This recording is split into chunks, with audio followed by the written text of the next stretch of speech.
So I have this business plan. I finished college. I moved to Calgary with my now husband. The next day, our family home completely burns down. MCG, Making Communities Great. Hi everyone, welcome back to Legacy Podcast. I'm your host, Raisa Afrida. Quick question, why is it that taking care of your health can feel like a full-time job? Booking appointments, finding time, driving across the city, and somehow we're expected to do that on top of everything else. Today's guest is someone who is changing that story by bringing care to people in a way that actually fits real life. I'm joined by Jade Kennedy, a founder, a community builder, and a relationship-driven leader on a mission to change the way people experience care, connection, and community. Jade is the founder of Tooth Express, a mobile dental hygiene clinic that brings accessible, convenient care directly to your workplaces, homes, and communities. What started as a practical solution has grown into a bigger platform for rethinking access, wellness, and how we make care more human. So now we're going to talk to our guest. Hi, Jade. How are you today? Welcome to Legacy Podcast. Hi, thank you so much for having me here today. I'm so excited to be here. I'm doing amazing. Thank you so much for making time during your very busy schedule, because I know you take the Tooth Express to people's home or offices just like you came here, and I literally fell in love with your story. So I had to bring you to our podcast. Thanks, Raisa. Let's start with the first question. Okay. Since you are an entrepreneur, right? Give us the simple version. What is Tooth Express and what problem were you trying to solve when you started it? So Tooth Express is a mobile dental hygiene clinic that brings convenient and accessible dental care appointments directly to where people are. People have a pressing desire to take care of their health, but often don't have the time to do so. So the problem that we are solving is the fact that we can bring that convenience and dental appointments directly to where people are. And I fell in love with that because when you first told me about it, I did not know there was something like this existed in Canada. Yeah. I do not know of anyone else doing that here in Calgary. So when I experienced it, I was mesmerized by it and I thought, why aren't more people doing that? So good job on coming up with that idea. Thank you. Now, my second question is, was there a specific moment where you thought, okay, the system is not working, I need to build something better? Oh yeah, 100%. So that moment for me was really with the scheduling and the software. So any current dental software or scheduling software out there, it's not equipped to deal with on-location services, multiple group bookings. So the way that we are solving this is actually creating our own software and developing something that works for us and can be scaled later on. Wow. And when did you feel that problem? Like, were you working in a dental office that time, or were you in your school? No, I didn't feel that until 6 months after starting Tooth Express. Oh, wow. So for the first 6 months of starting Tooth Express, I really targeted seniors because that was the demographic that felt like needed it the most. But what I found is seniors are often, they come from a generation of relationships. So if they can, they're going to go to the dental clinic that they've been going to for 30, 40 years. Yes. So I made a really quick pivot and I realized there's a lot of workplaces and busy people that also require the care and they just don't have the time to do so. That makes sense. Well, that's very kind of you to think of the seniors. You know what? At MCG College, we also think about that. And sometimes even things like basic needs like education or healthcare can be so hard for them to access. So thank you for thinking about the community. Of course. Now, mobile dental hygiene is such a smart concept, for sure. But what do people misunderstand the most about dental health and prevention? Yeah, so what people misunderstand the most about prevention is that people often go to the dentist once there's a problem. So if there's pain or something's bothering them, that's when they call and they book an appointment. And that's when something's going to cost thousands of dollars and more pain to fix. But if we can dial that back and we can fix an issue before it starts by basic prevention, daily oral care, eating habits, and just bringing it back to simplicity, then we can prevent a lot of dental issues that we see on a day-to-day basis. I see. And when it comes to mobility, who benefits the most? Is it like busy professionals or families or seniors, or is it like the underserved communities? Everybody with teeth, like truly. So we have a program in the city with Mamas for Mamas called Fill the Gap, where we're able to bring free dental cleanings to families experiencing poverty. Oh, wow. So that's one of our big sectors of people that we serve that truly need it the most. They're the sector demographic that we do see that already has a lot of issues. They're in pain because it's been years for them. Dental care is truly a privilege, not a right. A lot of people can't afford dental care, so that's a huge sector that gets left alone. You know, but if we're looking back at the everyday person, entrepreneurs, parents, busy professionals, they are the ones that are not going to the dental appointments because they work throughout the day. And then they don't have time to go to an appointment, or they don't have the energy. We're all so exhausted these days that to fit anything into our schedule, it has to be really important. Interesting. Now I have a funny question. Yeah. Who do you love to serve the most? You have the most fun with? Oh my gosh. Gosh, I would say, so families and individuals, like when you have 3 kids in the van and they're like just like going crazy, you know, like that's always fun. But I will say workplaces are my favorite. Like we've been to McCain's Potato Factory. We've been to Grey Eagle Casino. We've been to different construction sites while people are working on site. We're on the outskirts of that, but we've been able to go everywhere, and it's all been super exciting. That's really nice to know. Yeah. Well, we were talking about the fun part of everything, but let's talk about some of the biggest challenges. Yeah. So what's been the biggest challenge of bringing healthcare into workplaces and homes? Like, was it like logistics, trust, regulation, or maybe something else? I think anytime that you're disrupting an industry and it's something new that people aren't familiar with, it takes time to build trust and credibility. Word of mouth is huge for us. So if someone's had a good experience, they're going to talk to their family members, their friends about it, and then they will give us a try. But it takes someone that is willing to give innovation and something new a try to make it work. So our biggest challenge, I would say, is just getting the word out there and building that trust and that credibility and having people be willing to make a change in what their routine can look like.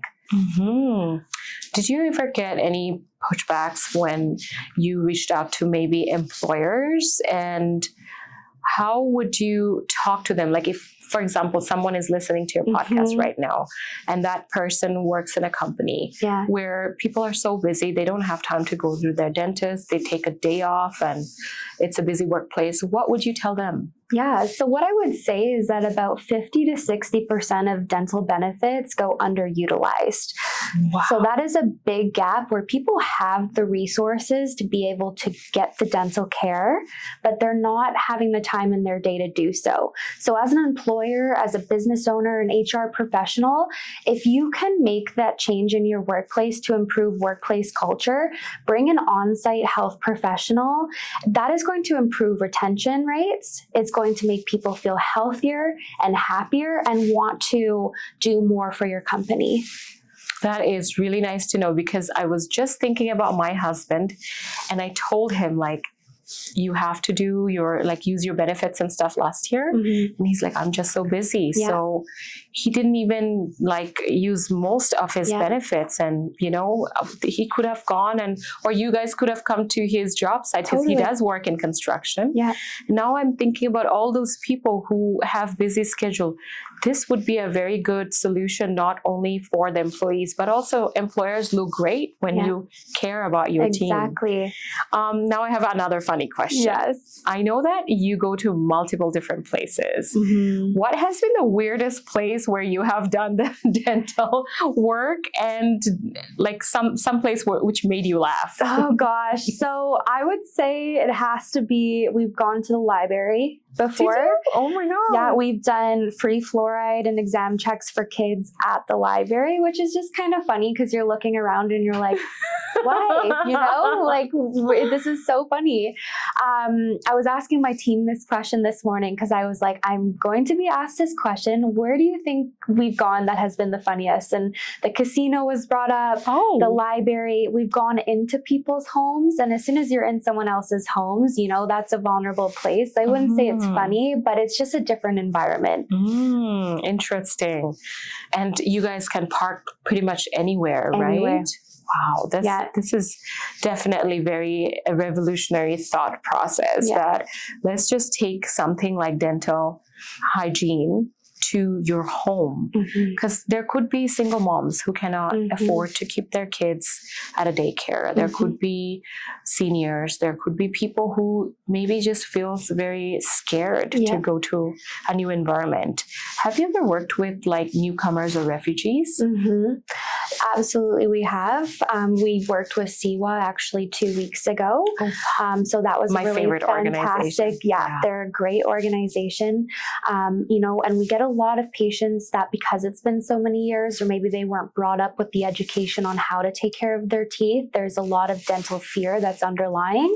So if we can just get them into the clinical space, the van, and just talk to them one-on-one and bring it back simple, like what bothers you, what can we do to make you feel more confident, and it doesn't have to be such an aggressive approach. We can really just simplify it and make them comfortable.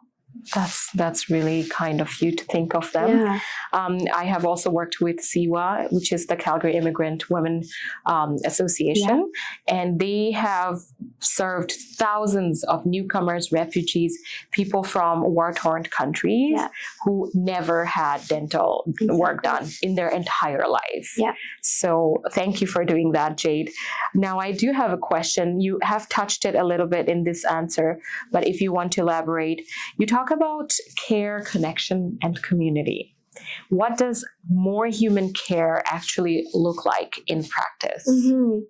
So human-centered care in practice to me means having that human approach. So you're having a conversation, you're getting to eye level, you're asking what their experiences have been in the past, what scares them, what makes them happy, what makes them nervous, what makes them comfortable, and really getting to know them and giving them that time and an appointment to not rush through anything and to just bring it back again to that human-centered approach. It's not complicated to treat someone like a human, but some people overcomplicate it, especially in healthcare. We're seeing more corporations come in and buy into healthcare, and it does become more of a business mindset over a human-centered care approach. So when you're told that you need to do a certain amount of x-rays or a certain amount of treatments a day, then you're removing that human aspect because now they've become a pocket of money instead of someone that has real human needs. Now, I have another question. A lot of founders focus on scaling fast. You've said success is also growing together. What does that mean in the way you lead? Yeah, so what that means in the way that I lead is it's keeping in touch with my staff, the ones that have been with me since the beginning. When nothing made sense, there was no systems, and just keeping in touch with them on what's important, what they're seeing is working, what's not working. But the most important thing to me is staying aligned with your values. So your missions, your values, and who you are as a company when you start, not straying too far away from that as you grow. And I see that because even at your events, when I met with your teammates, I could see that you guys are very tight-knit. Everyone is talking to each other, taking information, what works, what doesn't. Even when I was doing my dental cleaning, the person who was doing it, she said such nice things about you, that you are very caring and kind about feedbacks. And, you know, after my dental work, I've never had my dentist ask me, how did that go? they always like, you're done, okay, Yeah. goodbye. But your teammate asked me, how did you feel? And I was like, wow, I did not know someone is supposed to ask me how I felt. So Yeah.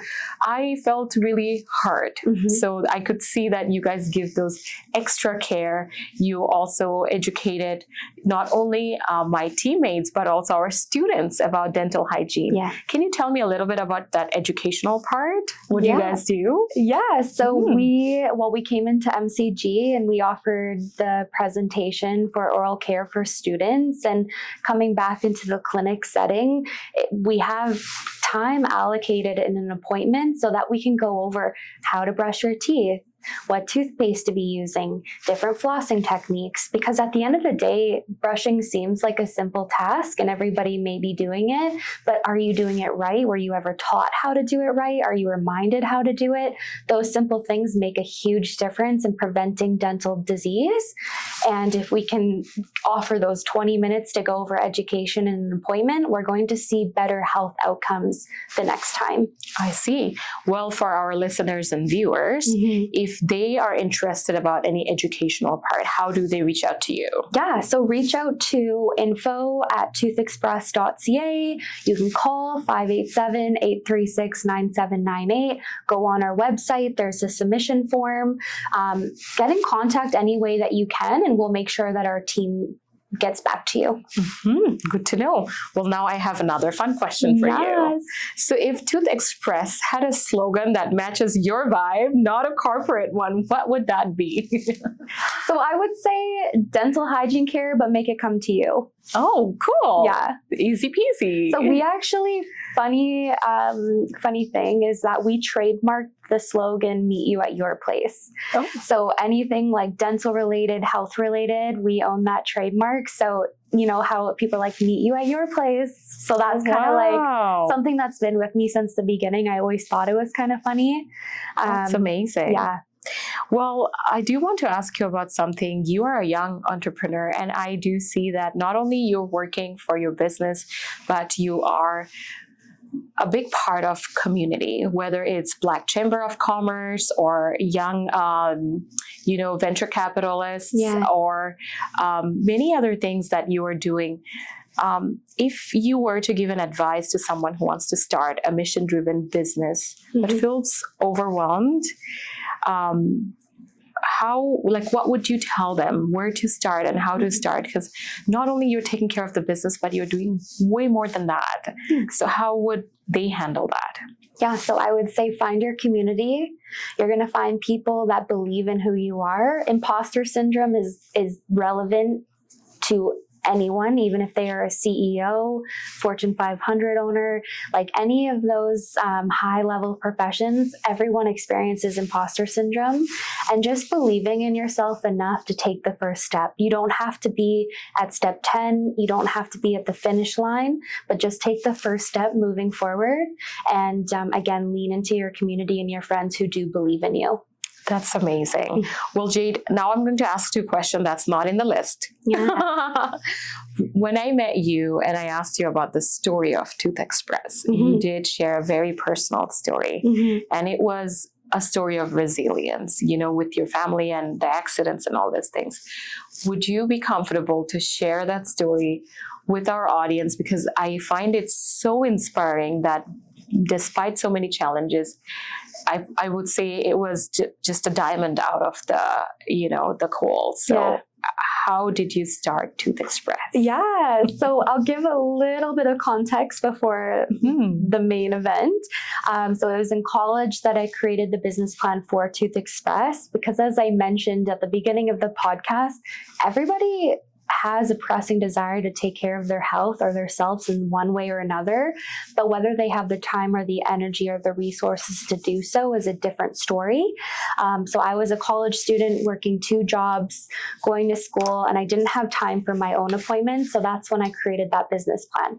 So I have this business plan. I finished college. I moved to Calgary with my now husband. The next day, our family home completely burns down. So we lost all of our material items. We lost our 2 dogs, and we were living in a hotel the next day. So that was really the catalyst for me to say, screw it. Let's take this business plan. I'm going to go to different banks, see if I can get funding. They said no because I was 23 years old. I didn't have any proof of revenue. I didn't have any personal assets, but I was able to bootstrap and get the money for the first van to get started. So, it's a story of resilience and believing that everything does happen for a reason. And just because you lose something that feels so relevant in your life at the time doesn't mean it's the end of your story. It might just be the beginning.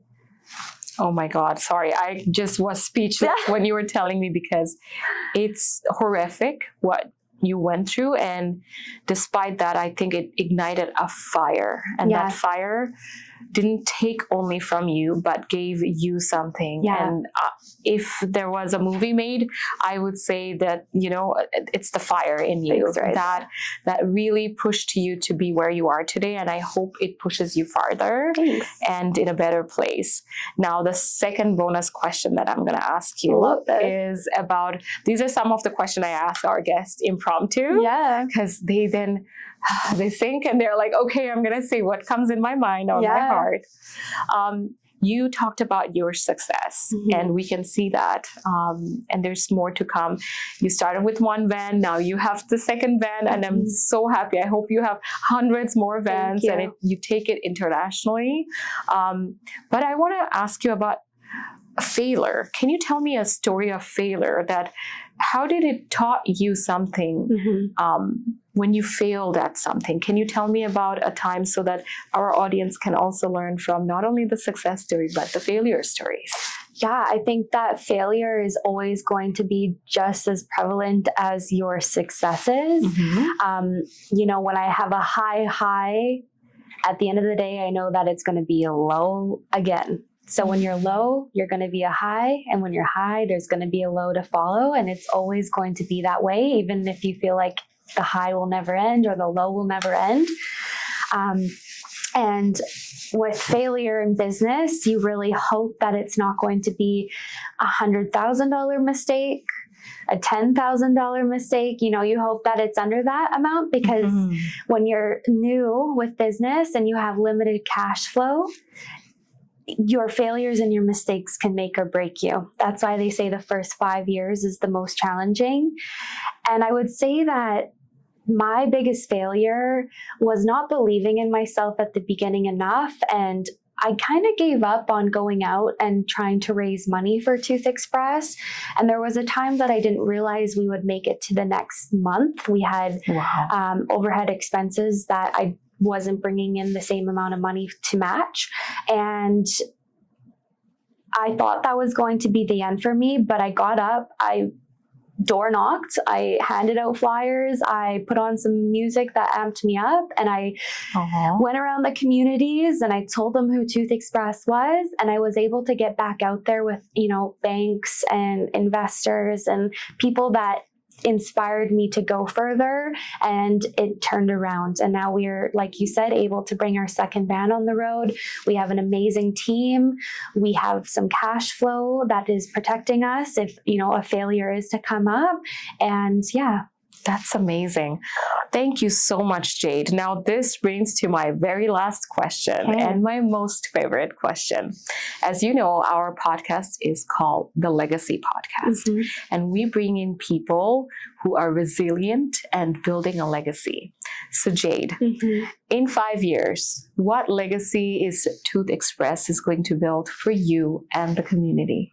Yes. So in 5 years, the Tooth Express is going to build franchises that allows hygienists to work independently and autonomously. And for the community, we're going to continue to build on our programs to bring free and accessible dental care to families experiencing poverty across Canada. Wow, that's amazing. Well, I really hope that your dream comes true. Thank you. And we will be rooting for you on that. Thank you so much, Jade, for your time. It was an absolute pleasure you. having you as my guest at Legacy Podcast. It was a pleasure. Thank you. So everyone, you have heard some resilient stories from Jade Kennedy. If you want to get in touch with her, all you have to do is find her on LinkedIn and message her, because that's how I got connected with her. There are people like her who starts young, and people like her who won't take no. She will go door knocking or play some loud music. So if you are facing any of those challenges and you're feeling overwhelmed, why don't you reach out to her and ask her how she started? And also, we will see you in our next episode with another inspiring person. Till then, take care. Bye-bye.